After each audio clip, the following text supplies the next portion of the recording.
Hey skiers, I'm Jeff from skiessentials.com. And I'm Matt. How's it going? Welcome back to our Top 5 Fridays ski industry news videos. We've got Matt filling in for Bob, who is actually at a water park right now, probably for like a 13-year-old's birthday, Yes. which sounds like a really good time. I want to go. Yeah. How come we didn't get invited? Have you ever been to the No. Jay Peak Water Park? No. So if you're confused why Bob's going to a water park in Vermont in late October, Jay Peak has an indoor water park, which is intriguing. Jay Peak is not far from my house, and I've never been to the water park. Huh. I've been outside of it, but never inside it. It sounds like a good Friday activity for all of us to start doing.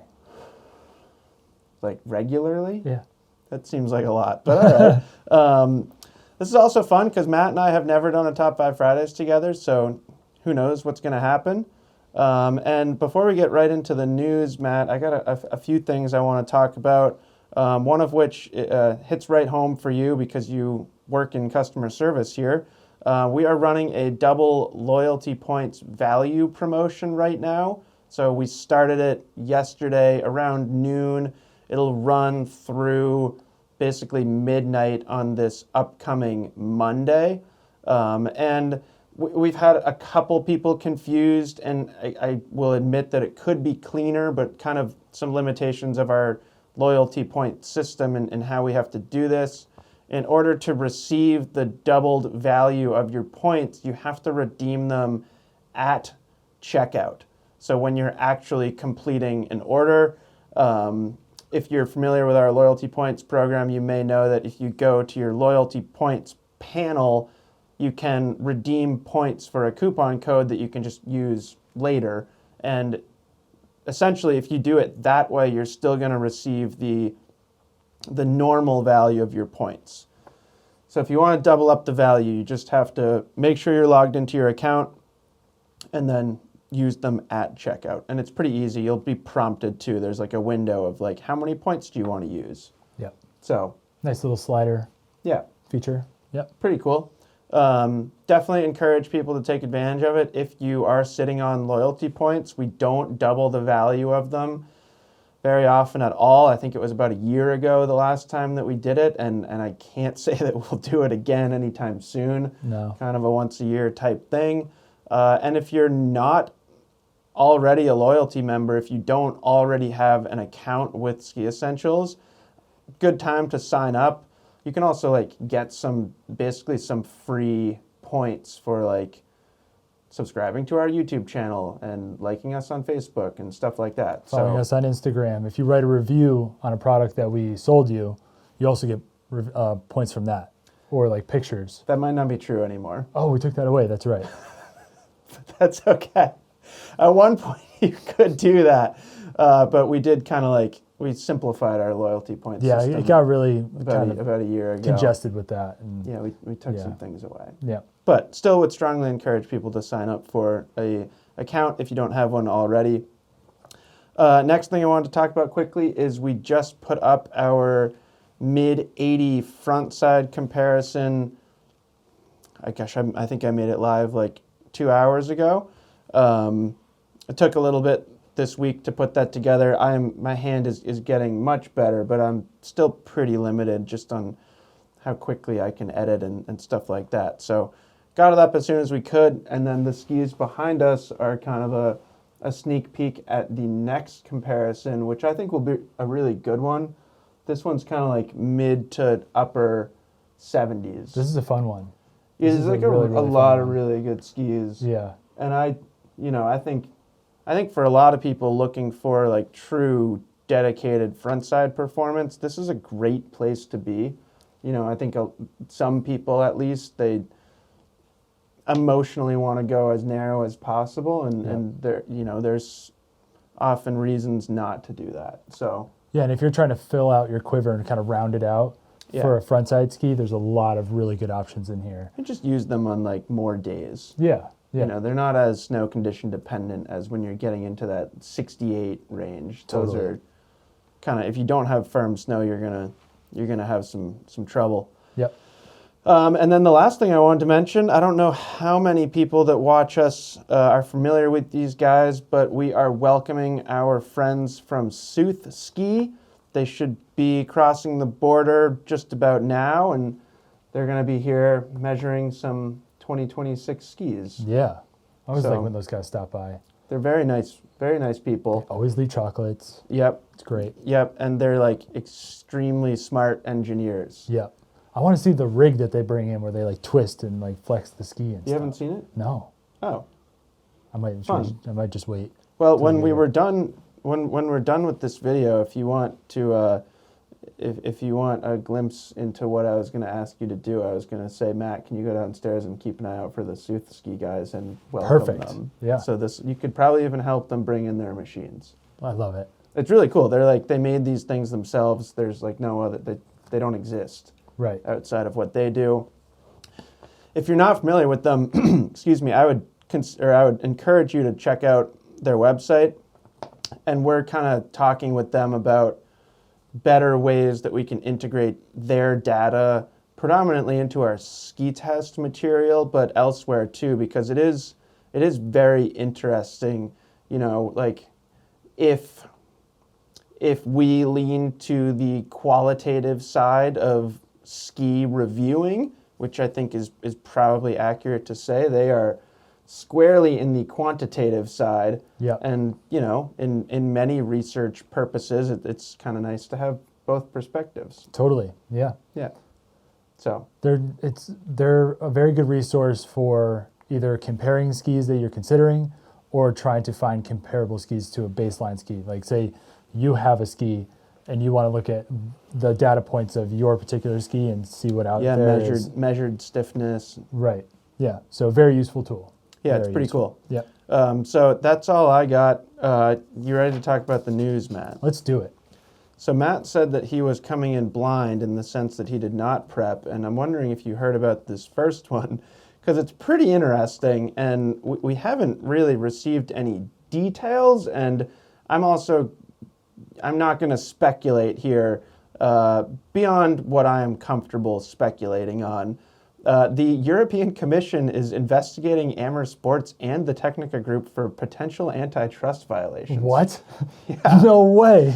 Yeah, so we just heard about this week. I heard about it a couple days ago, and Matt McGinnis, who writes our Top 5 Fridays, he reached out to me and was like, do you feel comfortable including this in Top 5 Fridays? Obviously, because both of these businesses are kind of partners of ours. And I said, yeah, I mean, I feel you can't like ignore ski industry news, and this feels like pretty big ski industry news. Totally. So Amer Sports is really big in the amount of brands that kind of fall under their umbrella. And this did specifically mention that it was ski equipment manufacturers. So it certainly seems like it's more focused on ski equipment rather than like running shoes. Yeah. So one piece of information there that I think is probably accurate.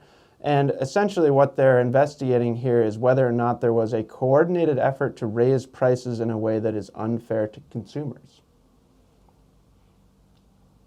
Interesting. It is, isn't it? Is that true always though? Are they always like? Are all companies always trying to Charge increase? as much as possible? Yeah. No, I mean, there are laws protecting against just like Yeah. businesses working together to like basically like manipulate supply and demand. Yeah. Interesting. That's like the simplest way that I can describe Yeah. that. So yeah, to me it's pretty interesting. Without going into the details of things that we talk about, because that would take forever and probably isn't necessarily appropriate. We have meetings with both of these brands a lot. And I'm not like immediately involved on the financial side of things, but at least enough involved and have been throughout my career in the ski industry that all I can say is I have never once got the impression that anybody was trying to do anything unfairly. It just seems really hard to do. And like genuinely in all of my experiences, the challenge is like, how do we make these skis as inexpensive as possible rather than how do we make these as expensive as possible without Right. getting in trouble? Right. So I've never once had that impression. Also, both of these are big ski manufacturers, but as a percentage of the entire industry, they're still, relatively small. It's a good chunk, but it's not like it's the majority of all the skis in the world. Yeah. So I just have a hard time imagining how this would really be possible. So I don't expect much to come out of it, but it is certainly interesting. And in the brand, like in the broad scheme of price range, their skis are on average, I would say. Exactly. That's kind of what I mean. Yeah. They'd be shooting themselves in the foot if they just automatically priced their skis like way higher than they should be and way higher than competitors. So I just don't. It's very interesting, but I can't imagine from my perspective how it would be true. Right. So I don't know. I'm sure we'll hear more. Totally. I certainly hope that no one's upset that we're talking about it. I don't think they will be because it's news. It's out there. Right. So, anyways, certainly one to watch. I wonder if you've heard about this one, Matt. I mean, you're fairly in tune with the ski industry, and this one hit me earlier this week. Ikon Pass has announced a new reserve pass at 8 different resorts. Did you know about this? Is this where you can buy day passes ahead of time for certain days and it'll be less than? No. Okay, I have not heard about this. No, I feel like that would be fine. If you want to commit to a day months ahead, I think you already can, in most cases, get a reduced ticket price. Right. No, this is much different. So these reserve passes will allow guests to pay for access to an exclusive lift line. Ooh. Yeah. I'm interested. It's a slippery slope. So 8 different resorts. The closest one to us is Sugarbush. And it's already been met by some backlash. Other passes have too. I think like the Powder Corp Fast Pass is kind of the closest thing I can think of. Crystal Mountain locals have launched a petition against the new pass product. We'll see where it goes. It's $1,500 for the season if you want full season long access to these exclusive lift lines, or $200 daily. Whew. And it's interesting. I've never liked the idea of things like this, or early up access to lifts. It just, I don't know. It doesn't, fair is not the right word, but there's something about it that just kind of rubs me the wrong way. Yeah, I think it's part of the experience of having to wait in the lift line and hang out with your friends and yeah, everyone is in it together. Yeah, kind of a thing. Yeah, totally. And kind of the personal example that I can think of is, I think it was a YouTube comment. Somebody, this has happened several times over the years, but somebody said something like, "You guys do so much for Stowe and showing the mountain through your content. They should give you early access to the lifts." And I remember replying and being like, "Yeah, on one side, that's kind of cool. On the other side, I would never want to do that. It just doesn't feel like the right thing to do." No. And we're usually there right when the lift opens, and it's like skiing onto the lift every single time anyway. So it wouldn't change much. Well, and similarly, I don't know that I would want to be in the exclusive lift line. Yeah, no. We'd have way more nemesis. Is that the plural of nemesis? I don't know. I don't believe I truly have a nemesis. That's a word that we throw around jokingly at Stowe. Yeah. Fairly often. But yeah, you're not wrong. It doesn't look great. Yeah, and at what point, if enough people buy that, at one point does that line be longer than the regular lift line? It's a great question. I don't actually know if they limit the amount that they're selling. Right. But it was $200 a day. Yeah, it's not cheap. So if you were to take 10 runs in a day, that's $20 extra a run. Yep. To me, that's not worth it. I'd rather wait a little bit. Yeah, different strokes for different folks. People have a lot of money. Yep. I guess we'll see. Yeah, it does feel strange though. Overall, it does feel a little odd. I think so, and I'm curious to see like how the Crystal Mountain situation pans out. You know, if they receive significant community backlash, like what are we really doing? Yeah. So interesting there. And this one I find pretty interesting too. Third topic of the week: the town of Breckenridge is considering helping fund events at the resort. And a lot of this stems from COVID, Matt. So during COVID, I think a lot of people are very aware of this. Some towns did economically exceptionally well.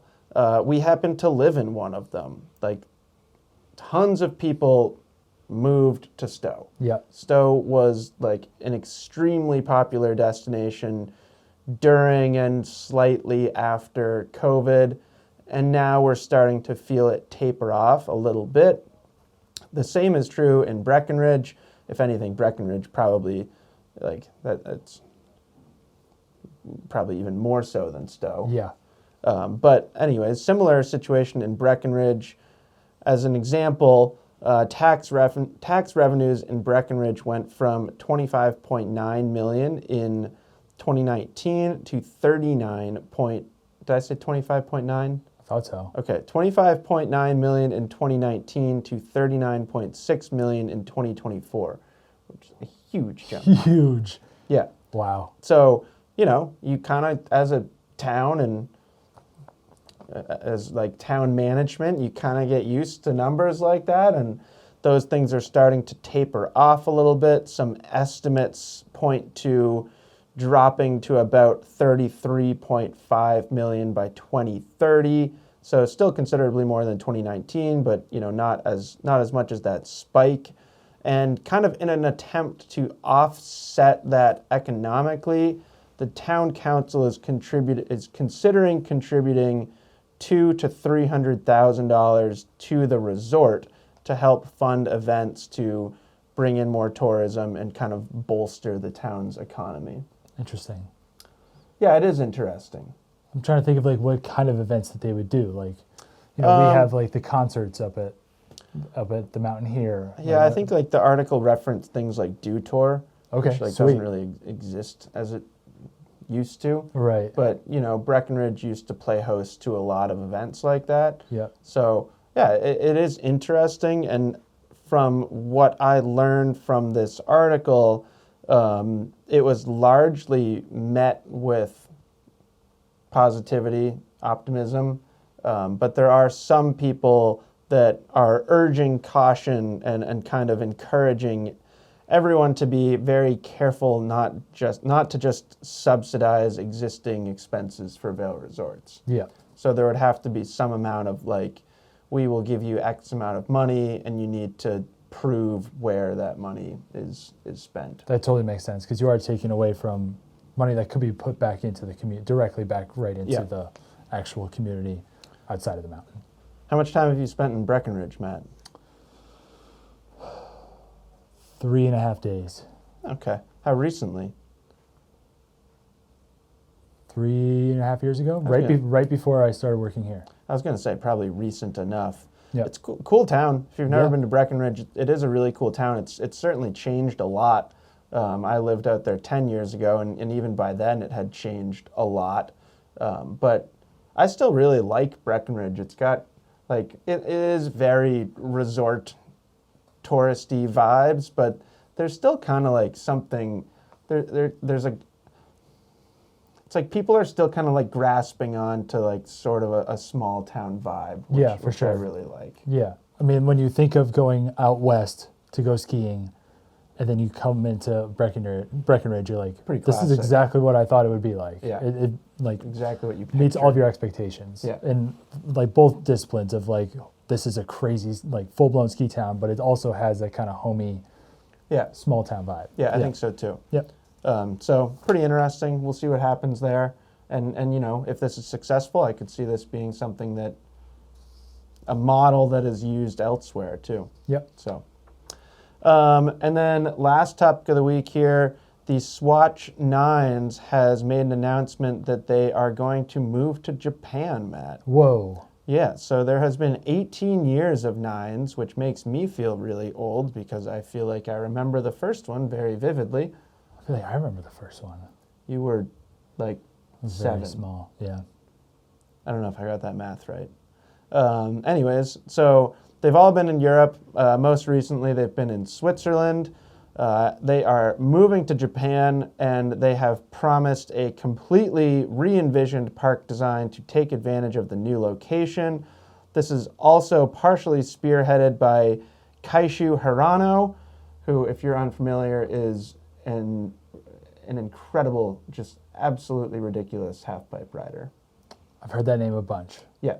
So, Yep. yep, So makes sense. I would say good chance that there will be a lot of transitions in Yeah. this park, which I think would be really cool. Totally. And I do feel like we're experiencing like a slight resurgence in half pipe popularity, less from like a perspective of how often do you see half pipes at your local resort, because it doesn't feel like that much. I'd say more from how many people are watching it, how many people are interested in it, how much excitement is there behind half pipe skiing and snowboarding, and it does feel like we're living in a slight resurgence. Totally. I mean, to me, Swatch Nines moving to Japan almost seems like the next level of like the stash that you see at like Killington. Like I could see like a half pipe in the middle of like a tree run with like really cool transitions everywhere, like with natural, wood features and stuff, and a bunch of POW. Yeah, maybe we'll try and get you on the development team. I'm in. I don't have any strings to pull on that one. No, I'm me sorry, neither. Matt. But yeah, it'll be really interesting to see. And I also, like, Swatch Nines is awesome, but I do feel like moving the location and like changing the park layout will be nice. Yeah. Because it's not that it has become like stagnant, but it does feel like year to year there are a lot of similarities in the park that they design. Yep. So I'm excited. And then finally, we've got our edits of the week here. First one is Dream Team from Matchstick Productions. Looked awesome and just an awesome roster of skiers there. I love Craig Murray. I want to ski like Craig Murray so bad. I'm sure a lot of people do. Yeah. Yeah. That's why he got Skier of the Year. Yeah. Yeah. Good skier. Then we've got This Ol' Mill, which is a full-length film from 2024 from the Telly Colo crew, which I assume is an abbreviation for Telemark Colorado. Admittedly, I had never heard of this crew before, but I did watch some of it, and they are all extremely talented telemark skiers, something that I have basically zero interest in doing. Which I'm allowed to say as a former Nordic ski racer. Totally. And avid alpine skier. I have experienced both sides of it. If you want to average out my entire skiing life, you kind of would land on telemark ski. Yep. So, anyways, then we've got Rika. This looked awesome, and it's just incredible powder skiing in Japan from the crew at K2. I still have never skied in Japan, and I would really, really like to. Did you? No. I had plans to last year. Who did? Oh, Josh did. Josh, yep. Yeah. I'm hoping. Maybe I remember. That's probably what I'm remembering. You had. I had plans to. You had goals of going to Japan. And then we've got The King's Gale. This is in Norway. The video is from Nikolai Schermer, and I think he referred to it as like the scariest couloir in the world. Yeah. I think it was interesting because he was using gear from a few years ago. So it might be like a repost of some of his videos. But yeah, it looks crazy. Anything that dude does is he's an absolutely psycho. He's an animal. Yeah. And that's all I got. So yeah. Our friends from Sooth Ski should be here pretty soon, Matt. So I better get going. I'll let you go downstairs. Hope everyone has a fantastic weekend. Look out for this video next week. Take advantage of those double loyalty points, and we will talk to you next week. Bye.